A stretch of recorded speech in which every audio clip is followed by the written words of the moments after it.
বিশ্বকাপে মেক্সিকোর বিপক্ষে লিওনেল মেসির ডিবক্সের বাইরে থেকে করা গোলটা মনে আছে? ওই গোলের পর পিটার ড্রিউডে কমেন্ট্রি বক্সে বসে বলেছিলেন, that's what they came for. ভুটানের বিপক্ষে হামজা চৌধুরীর গোলটার পর ওই কমেন্ট্রিটার কথা খুব করে মনে হচ্ছিল, বারবারই মনে হচ্ছিল যে মাঠে যারা গিয়েছেন, যারা টেলিভিশন স্ক্রিনের সামনে বসে দেখছেন কিংবা হাতে ফোন নিয়ে পাবলিক বাসে যাওয়ার সময় দেখছেন, everyone was waiting for that goal. We all are waiting for that goal. 6 minute Jamal Bhuiyan 6 number jersey পরা যে ক্রসটা করলেন, যে এলিভেশনটা হামজা ভুঁইয়া নিলেন, যে জাম্পটা করলেন, যে বডির পজিশন, যে হেডটা করলেন, যে প্লেসমেন্টটা করলেন, এক কথায় বললে class, quality was written everywhere of that goal.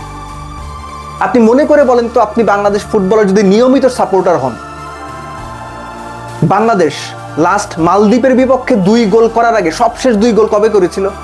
মনে করতে পারবেন? আমি নিশ্চিত করে গ্যারান্টি দিয়ে বলছি, আপনি মনে করতে পারবেন না। বাংলাদেশ সবশেষ 10 বা 11 ম্যাচে গোলই করেছে মোটে 4টা, তার মধ্যে 2টো মালদ্বীপের বিপক্ষে, একটা এই ভুটানের সঙ্গে, আরেকটা লেবানন বা প্যালেস্টাইনের সঙ্গে, সম্ভবত প্যালেস্টাইনের সঙ্গে।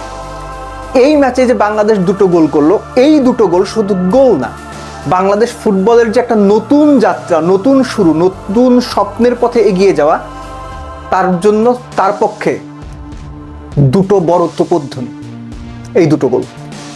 বাংলাদেশ নর্মালি যেমন খেলে, এই ম্যাচটা কিন্তু তেমন খেলেনি। আপনি খেয়াল করে দেখবেন যে ডিফেন্ডাররা অলমোস্ট মাঝবৃত্তের কাছাকাছি চলে গিয়েছিলেন, একটু নিচে জায়গা থেকে, অর্থাৎ আমরা যেটাকে হাইলাইন ডিফেন্স বলি, সেই হাইলাইন ডিফেন্সে বাংলাদেশ অপারেট করেছে। হামজা, এর আগে আমরা ভারতের বিপক্ষে তাকে যথেষ্ট ডিফেন্সিভ ডিউটিতে দেখেছি। এই ম্যাচে তাকে মনে হয়েছে প্রপার নাম্বার 8-এর যে রোলটা, অনেক বেশি ওপরে থেকে অপারেট করা, সেটা তিনি করেছেন। ফাহমেদুল লেফট উইংয়ে বেশ ভালো খেলেছেন, দারুণ একটা সুযোগ পেয়েছিলেন, কাজে লাগাতে পারেননি। জামাল ভুঁইয়া দারুণ একটা সুযোগ পেয়েছিলেন, কাজে লাগাতে পারেননি। গোল আরেকটা হয়েছে, সোলেমান আরেকটা গোল করেছেন, লং রেঞ্জ থেকে দারুণ শটে গোল করেছেন, কিন্তু বাংলাদেশ এই ম্যাচে 4 গোল করতে পারতো। Bangladesh had that opportunity. সব মিলে বাংলাদেশ প্রস্তুতি ম্যাচ হিসেবে যেভাবে খেলার কথা সেভাবেই খেলেছে, যেভাবে প্রস্তুত হওয়ার কথা, যেভাবে নিজেদের জায়গাগুলো ঝালিয়ে নেওয়ার কথা, সবই নিয়েছে। এই ম্যাচে 5 জন বিদেশে জন্ম নেওয়া বাংলাদেশি বংশোদ্ভূত ফুটবলার খেলেছেন। হামজা তো আছেন, জামাল তো আগে থেকেই ছিল, ফাহমেদুল, কাজেম, একই সঙ্গে তারেক কাজী। এর মধ্যে 3 জনকে আবার সেকেন্ড হাফ শুরু হতে না হতেই উঠিয়ে নেওয়া হয়েছে। অর্থাৎ সিঙ্গাপুর ম্যাচের আগে কোচ কাবরেরা যে ধরনের কম্বিনেশন কিংবা কাকে কোন জায়গায় খেলাবেন যে দেখিয়ে নিতে চাওয়া, এটা তিনি বেশ ভালোভাবেই দেখে নিতে পেরেছেন।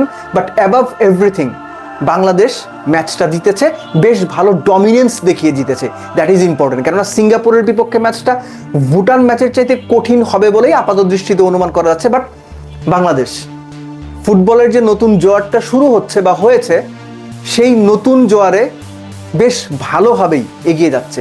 তবে জোয়ার অনেক সময় ভাসিয়ে নিয়ে যায়। আশা করব তেমনটা না হোক।